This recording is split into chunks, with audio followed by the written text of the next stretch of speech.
Resume reviews, networking tips, ways to nail down your interview process. Lately, I have been bumped with so many of these questions, and I exactly know how difficult of a concern it is getting to secure a job in this tough and competitive market. Hey guys, welcome back to the channel. It's me Mahek, and I hope you guys are doing extremely well. If you are new here, then a little background that I graduated from my master's degree from Georgetown University last year in 2023, and since then I have been working in the US, and I did just switch my job into a new company. So I was able to secure 2 offer letters, one last year and one this year, in this competitive market as well.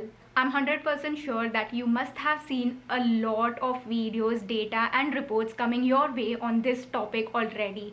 And how I feel this is going to be different is because I recently went through this entire process situation, and in this video I'll be opening up a lot of my own secrets that worked out for me during this process and all the steps I personally took rather than passing out some generic information. In this video I will be covering 5 most important topics and tricks and steps that helped me during my process, and even if I'm able to impact one person of this video, then I'm definitely one step closer to my purpose. So without further delay, let's get into the video.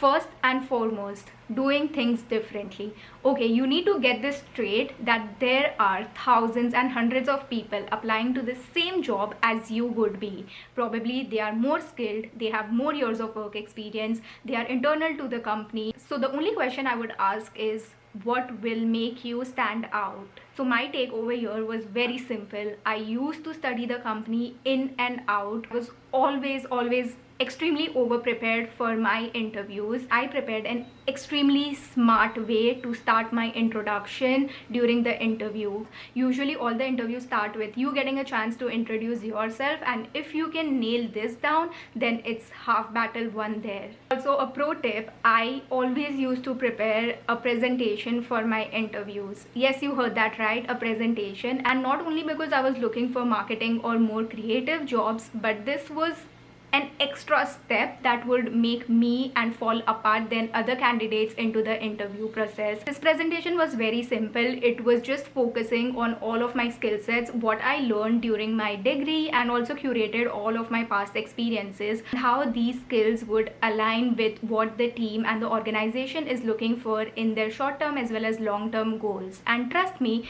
taking that extra step during your interview process is not going to harm you at all. In fact, it's going to give you an extremely good chance to set apart than the other candidates who are interviewing for that position. Second, and the most important thing, is to showcase that you want to learn and grow. Of course, your skills matter, but at the same time, you need to be a culture fit into the organization and the team.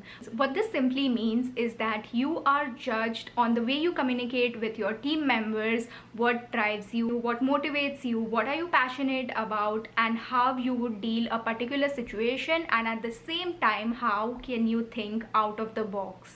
I cannot emphasize enough, but you need to work equally on your soft skills as much as you would work on your hard skills. Focusing on your soft skills is a winning criteria as well, so never ever take that lightly. Moving on to the third point, no opportunity is less valued. After I graduated, I was working on my on-campus job that I already had during my master's degree, and after which I got an opportunity to work in a startup, which was a small software development company. Even though these were paid opportunities, I didn't see enough growth, and honestly I didn't even enjoy my work that I was doing there. But now when I sit back and think, these opportunities were definitely adding in more value to my career. They were helping in building out my resume, and at the same time the projects that I managed there, they helped me speak during my interviews as well.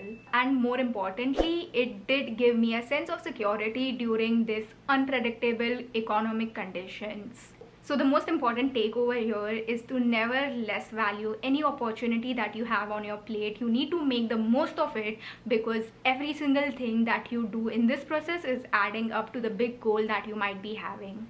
Fourth, no self-doubt. You must have heard this a bazillion times already, and I am gonna make sure to repeat this again, but self-doubting is not gonna fetch you anything at all. I know waking up to rejection emails is the worst heartbreak you could ever have. I have been there, done that, but self-doubting is still no way out of this. I have interviewed with companies for 5 to 6 rounds, and what I have gotten in back is an automated rejection email, which of course is something you don't expect, but you need to listen up that rejections is not going to make you less skilled, less valued, or less talented. It's only and only going to work in your favor, and it's definitely going to make you more tougher and stronger than anything you could ever imagine, and mark my words on that. I know job search process is tough. It's extremely tough, and what I did is I took this as an experience, or say as a phase of my life, and I actually took the greatest learning of my life from it.